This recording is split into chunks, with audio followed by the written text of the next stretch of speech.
जितेंद्र, आप सभी का रिपब्लिकन क्लासेस में स्वागत करता हूं। दोस्तों, आज के वीडियो में हम जानेंगे वर्ल्ड ट्रेड ऑर्गेनाइजेशन के बारे में।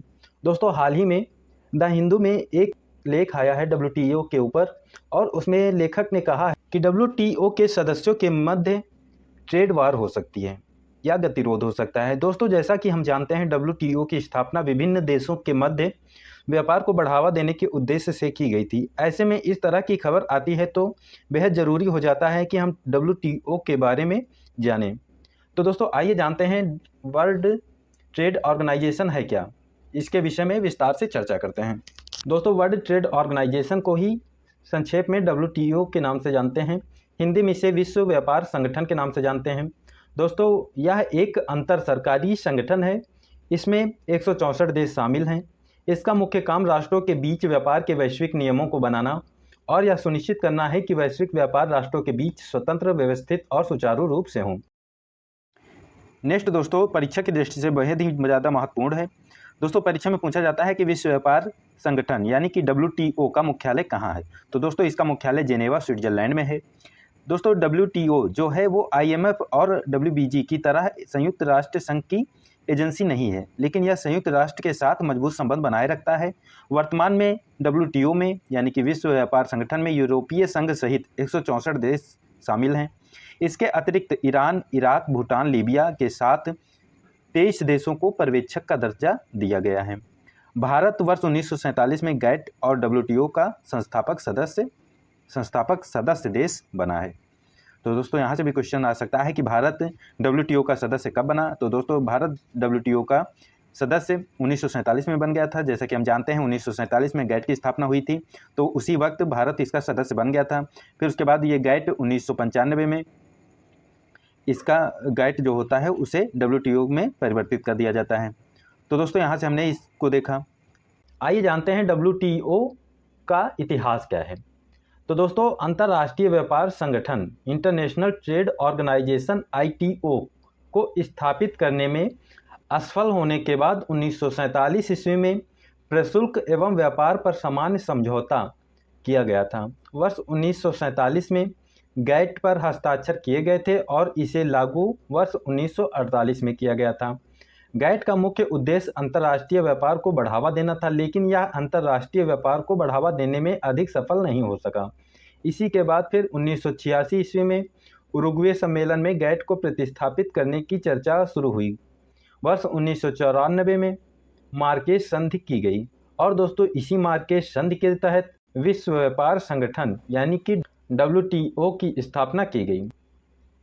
आइए जानते हैं WTO की संरचना के बारे में, विश्व व्यापार संगठन की संरचना के बारे में।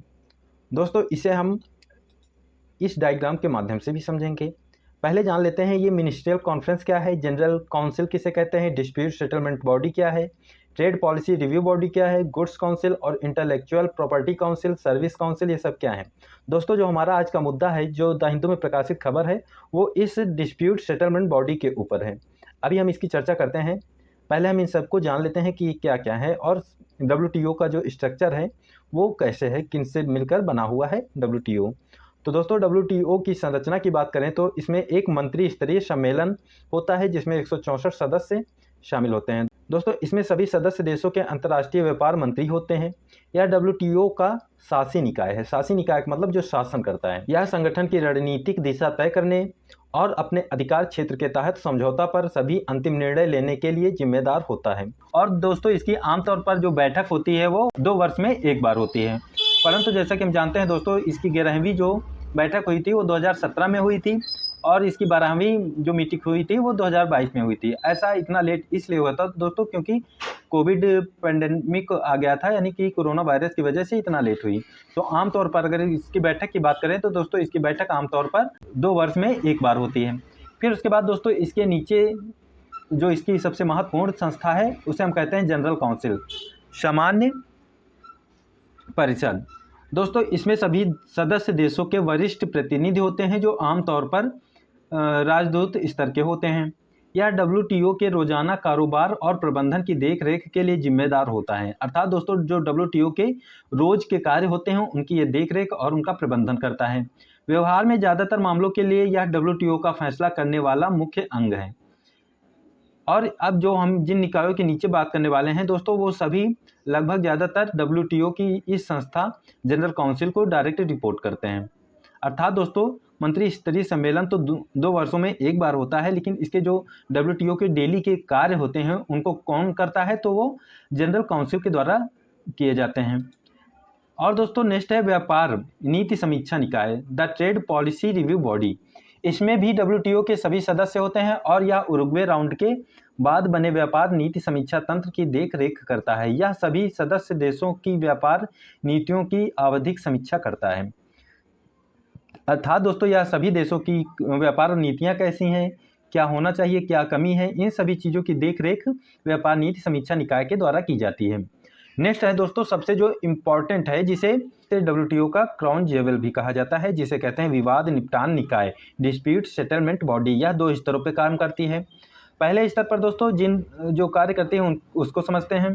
दोस्तों जिन देशों के बीच व्यापार संबंधी कोई विवाद होता है तो वो इसी निकाय के सामने अपील कर न्याय मांगते हैं।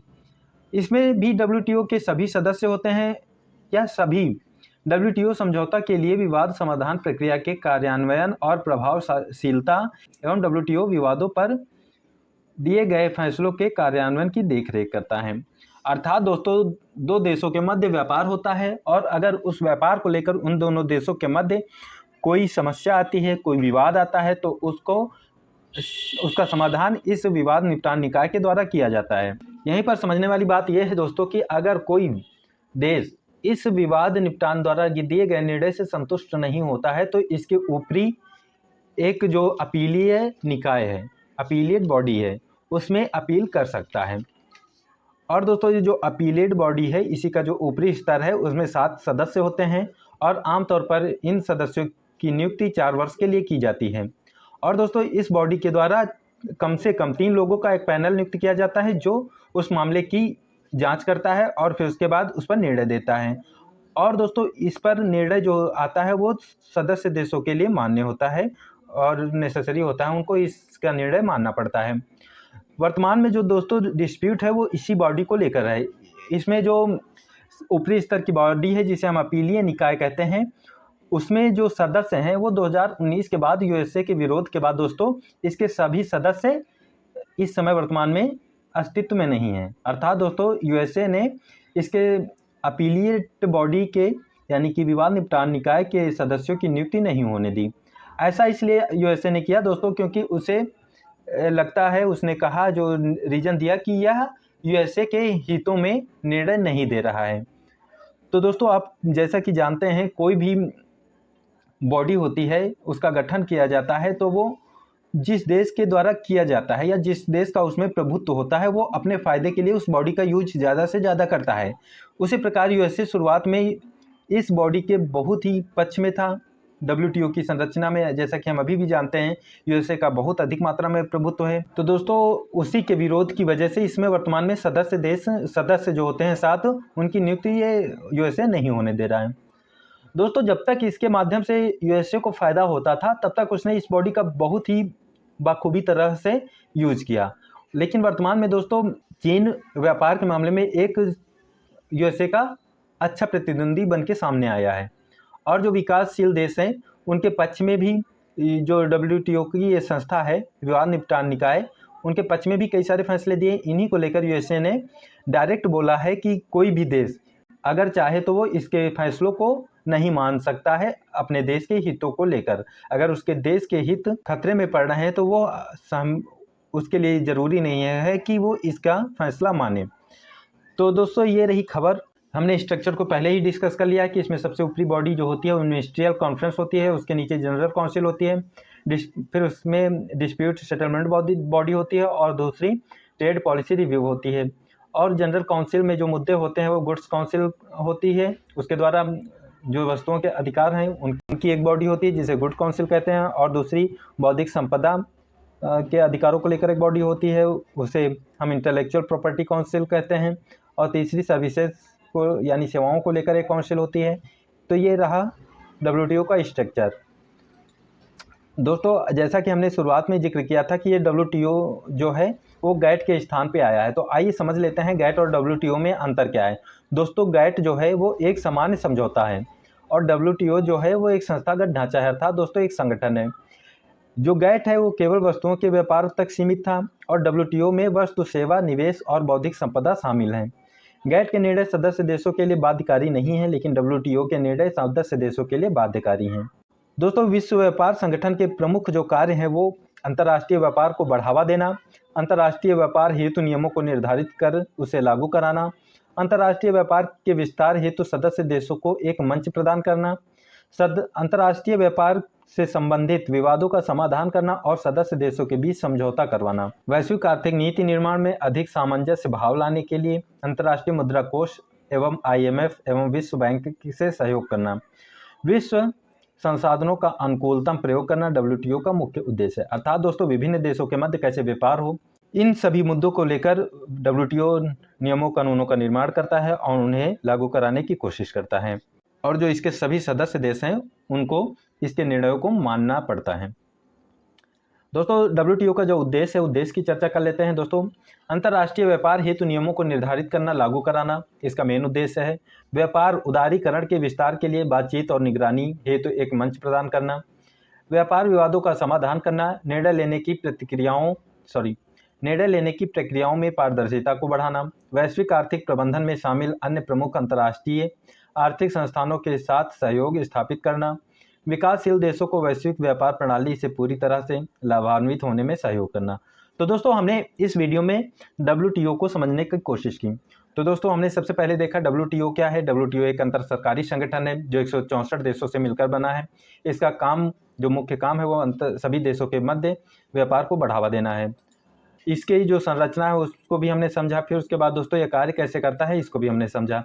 तो दोस्तों, ये अगर वीडियो आपको पसंद आई हो तो इसे लाइक, शेयर और सब्सक्राइब करें, ताकि हम इससे अच्छी और वीडियो ला सकें और WTO के जो मेन समझौते हैं और इसके जो कॉन्फ्रेंसें हुई हैं, इसके जो बैठकें हुई हैं और कृषि कानून और सब्सिडी को लेकर जो इसकी विभिन्न समझौते हैं उनकी भी चर्चा करेंगे नेक्स्ट वीडियो में, अगर आप लोग चाहते हैं तो दोस्तों, उम्मीद है आपको अच्छा लगा होगा। अगर अच्छा लगा है तो इसे लाइक, शेयर और subscribe please like, share and subscribe my channel.